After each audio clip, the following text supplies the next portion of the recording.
On July 13th, Thomas Crooks tried to kill Donald Trump. First and foremost, this is just absolutely unacceptable.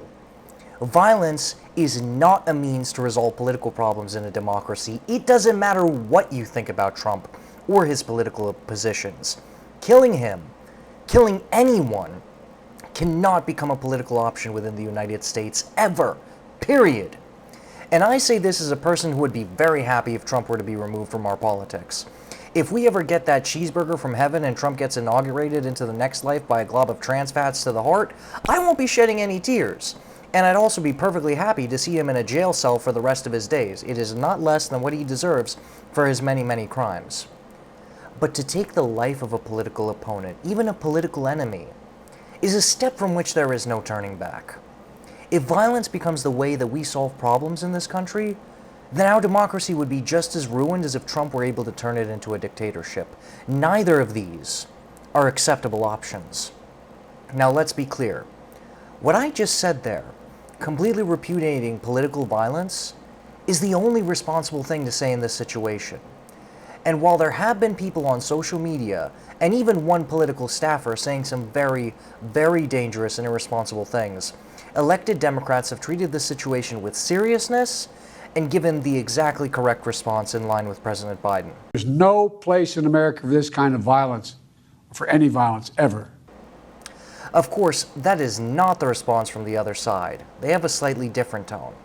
Here's something that Trump's new VP pick, J.D. Vance, recently posted on what was once Twitter. Today is not just some isolated incident. The central premise of the Biden campaign is that President Donald Trump is an authoritarian fascist who must be stopped at all costs. That rhetoric led directly to President Trump's attempted assassination. The majority of the reactions from the right, including from Trump himself, have had a similar tone. That, ladies and gentlemen, is how you get the escalation of political violence. Now, there are many people on the left who are saying that this moment cannot be politicized. Unfortunately, we don't have any damn choice, because from the very second Trump raised his fist in the air shouting, "Fight, fight, fight," it was obvious that Trump and MAGA would be politicizing this issue, and only in the direction of more violence. If anything, most MAGA politicians were even more direct. And Mike Collins of Georgia said that Joe Biden sent the orders to attack Trump. So I'm going to set the record straight. Firstly, what most of these MAGA liars fail to mention is that the shooter, while having once donated $15 to a left-leaning PAC, was a registered Republican. But of course, why would they mention that? That kind of stuff only matters to people who actually care about facts. But what I really want to talk about here is the rhetoric. Biden has, at one point, referred to Trump as semi-fascist. However, Biden didn't do anything wrong. This is one of those moments where if it walks like a duck and it quacks like a duck, it's a duck. They're poisoning the blood of our country. That's what they've done. And here are a few quotes from Mein Kampf. 1. All great cultures of the past perished only because the originally creative race died out from blood poisoning. 2. He, the Jew, poisons the blood of others but preserves his own blood unadulterated. 3. Whenever Aryans have mingled their blood with that of an inferior race, the result has been the downfall of the people who were the standard bearers of our higher culture. If you go around all day literally quoting Hitler, or making quotes that are indistinguishable from Hitler, someone's eventually going to mention that you sound like Hitler. And that's leaving aside the fact that neo-Nazis like Nick Fuentes regularly lunch at Trump's house, or that there were men performing Nazi salutes at the Conservative Political Action Conference. That's just low-hanging fruit from this fascist tree.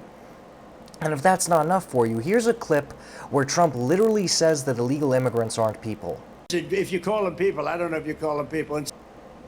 You heard him. He says they're not people. And we don't have to go as far back as Hitler to see what that kind of horrors that language leads to. Just recently, within a 24-hour period, Russia targeted and bombed 3 hospitals in Ukraine, including a children's cancer ward. A warning. The following image is disturbing.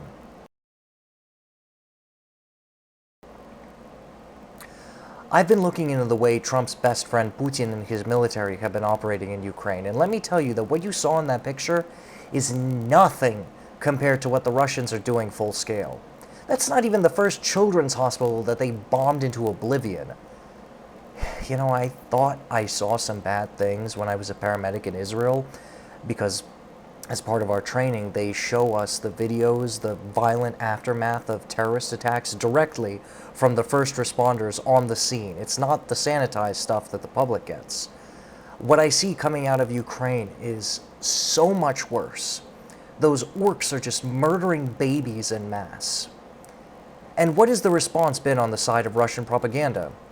Here's a quote from the Russian propagandist website Tsargrad. I speak Russian, so I translated this. На той стороне нет людей. Ни одного человека. Наши ракеты не убивают люди. Ни одного человека, там не люди. And in English, there are no people on the other side, not a single person. Our rockets don't kill people, not a single person. There are no people there. So when Trump says about immigrants that they're not people, he's saying that this kind of stuff is totally okay. It's fine to lock their children in cages or throw them all in deportation camps or just kill them. It's a real coincidence that this all happened as I was already working on a project on right-wing violence. Believe me, this is just the tip of the iceberg. Here's another bit from a Trump speech. Root out the communists, Marxists, fascists, and the radical left thugs that live like vermin within the confines of our country. You heard him again. All Democrats are communists and fascists. Leave aside that those are totally opposing terms. Thugs, vermin to be rooted out.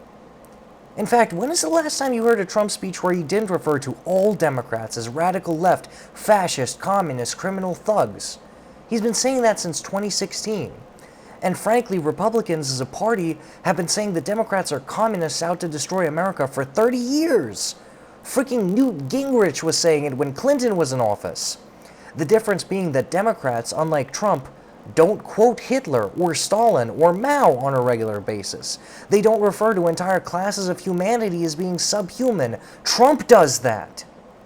Not to mention that Trump constantly refers to Democrats as perverts, groomers, and murderers of children. Even during the debate, he said that Democrats want post-birth abortion.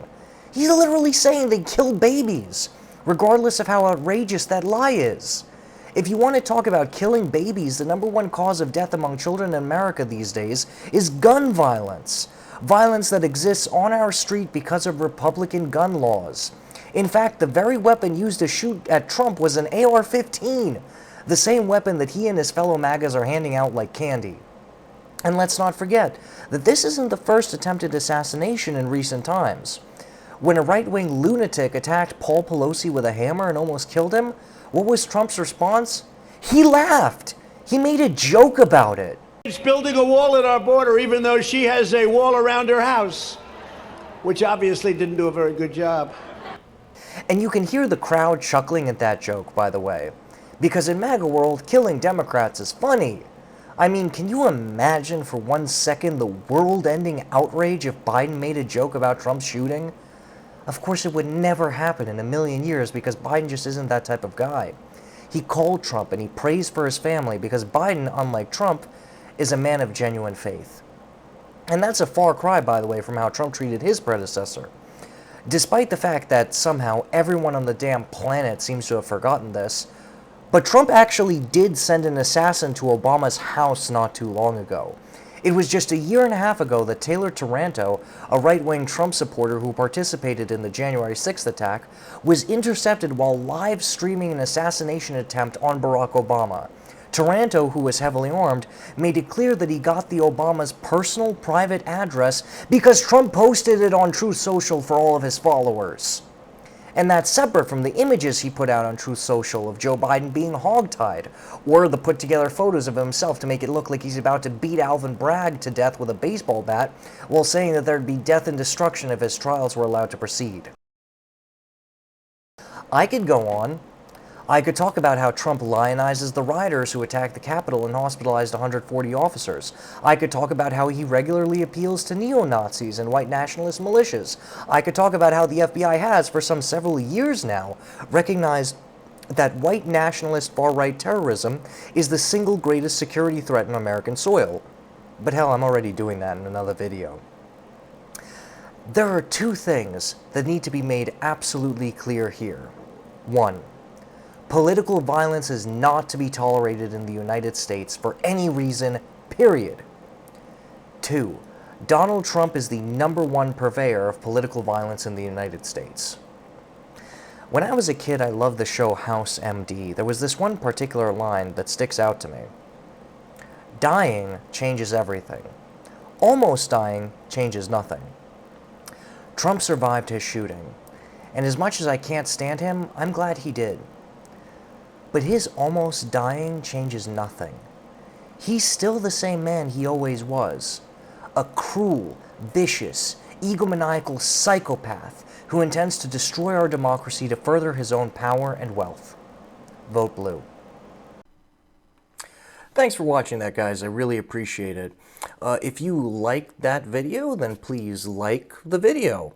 And also subscribe. That will be really, really helpful. And most of all, please leave a comment if you can, because firstly, it really helps algorithmically, and also I'm pretty new at this, and I could use the feedback. So if you could do that and also share these videos with your relatives and friends, that would be really nice. Till next time, guys. Bye-bye.